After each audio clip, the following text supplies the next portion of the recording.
ఓం నమో వెంకటేశాయ.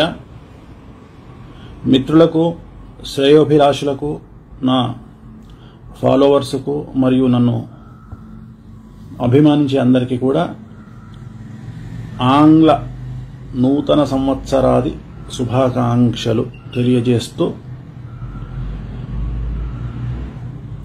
ఈ సంవత్సరం అందరికీ అష్టైశ్వర్యాలు, సుఖ సంతోషాలు, భోగ భాగ్యాలు కలిగి ఆ వెంకటేశ్వర స్వామి వారి అనుగ్రహంతో అఖండ రాజయోగాన్ని పొందాలని కోరుకుంటూ, ఈ సంవత్సరము రాశి ఫలాల్ని ఇన్స్టాగ్రామ్ లైవ్లో చెప్పాలని అనుకుంటున్నాను. ఈరోజు కాదు, రేపు కానీ ఎల్లుండి కానీ. సో నన్ను ఇన్స్టాగ్రామ్ అకౌంట్లో ఫాలో అవ్వండి, ఖచ్చితంగా మీకు నా అప్డేట్స్ అన్నీ వస్తాయి. సో ఒకసారి మనం ఈ సంవత్సరం వచ్చేది ఉగాది క్రోధినామ సంవత్సరం. క్రోధినామ సంవత్సరం. ఈ సంవత్సరం యొక్క రాజు కుజుడు, అలాగే మంత్రి శని. సో జనరల్గా కుజుడు చాలా చెడు ప్రభావాలను ఇస్తాడు, అలాగే అట్ ది సేమ్ టైం శని ఇంకా చెడు ప్రభావాలను ఇస్తాడు. సో ఈ సంవత్సరం 2023 అయిపోయింది. 24వ సంవత్సరంలో ఆంగ్ల సంవత్సరాది ఈరోజు. అలాగే రేపు ఏప్రిల్ నుండి మనకు ఉగాది క్రోధినామ సంవత్సరం స్టార్ట్ అవుతోంది. సో మరి ఎలా ఉండబోతా ఉంది, జస్ట్ బేసిక్ ప్రపంచానికి సంబంధించినటువంటి విషయాల్ని ఒకసారి మీకు చెప్తాను. ముఖ్యంగా ప్రపంచవ్యాప్తంగా ఒక మహమ్మారి, అంటే ఒక రోగము లేదా ఒక ఎనీ సంచలనము, ఒక రోగం లాంటి ఉపద్రవము మళ్ళీ ఒకసారి వచ్చే అవకాశం ఉంది. అది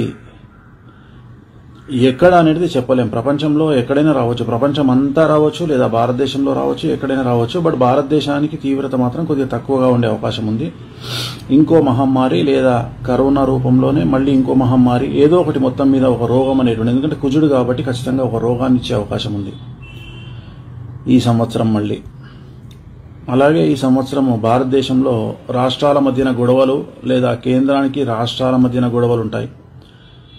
కేంద్రంలో ఉన్నటువంటి ప్రముఖ నాయకులకు ఈ సంవత్సరం ఆరోగ్య భంగములు కనిపిస్తూ ఉన్నాయి. అలాగే రాష్ట్రాలకు సంబంధించినటువంటి ఒక ముఖ్యమంత్రి మరియు ఒక ఇద్దరు ఉప ముఖ్యమంత్రులకు ఆరోగ్య భంగములు కనిపిస్తూ ఉన్నాయి. ఇది భారతదేశానికి సంబంధించి. అలాగే చాలా వరకు భారతదేశంలో ఒక రూలింగ్లో ఉన్న ముఖ్యమంత్రి మరియు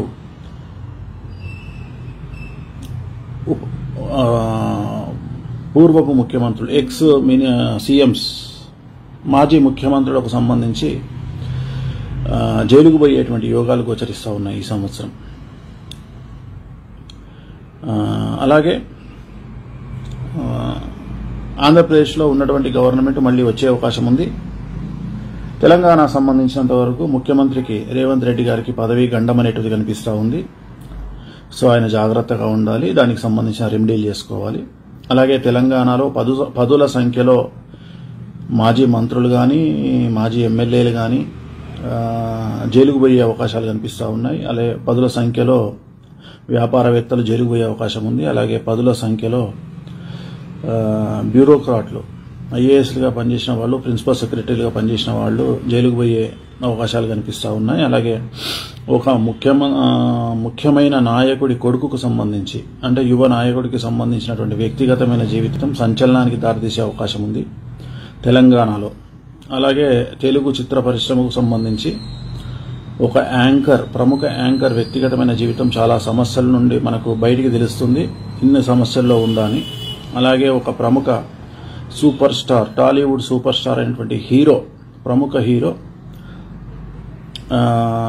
రాబోయే కాలంలో చిత్ర పరిశ్రమ నుండి నిష్క్రమించే అవకాశాలు కనిపిస్తూ ఉన్నాయి. అంటే ఆరోగ్యపరమైన ఇబ్బందులతో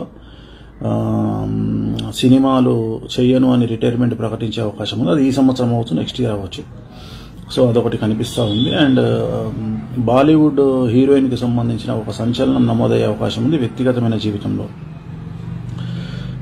సో ఇవన్నీ కూడా రాబోయేటువంటి పరిణామాలు కనిపిస్తూ ఉన్నాయి ఈ సంవత్సరము. అలాగే ఈ సంవత్సరం ప్రకృతి వైపరీత్యాలు ఎక్కువగా ఉంటాయి.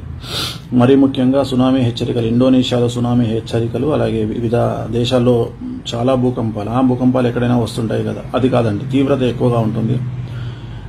సుమారు రిక్టర్ స్కేల్ మీద మనకు 7 నుండి 8 మధ్యలో ఉండేటువంటి భూకంపాలు ఈ సంవత్సరం ఉంటాయి. నియర్లీ 7 అది నేను చెప్పేది. చాలా పెద్ద ఎత్తునే ఉంటుంది భూకంపము. అలాగే అగ్నిపర్వతాలు బద్దలవ్వడము, ప్రకృతి వైపరీత్యాలు, విపరీతమైన వరదలు, అతివృష్టి లేదా అనావృష్టి అనేటువంటి తీవ్రమైనటువంటి సమస్యలకు దారితీసే అవకాశం ఉంది ఈ సంవత్సరం.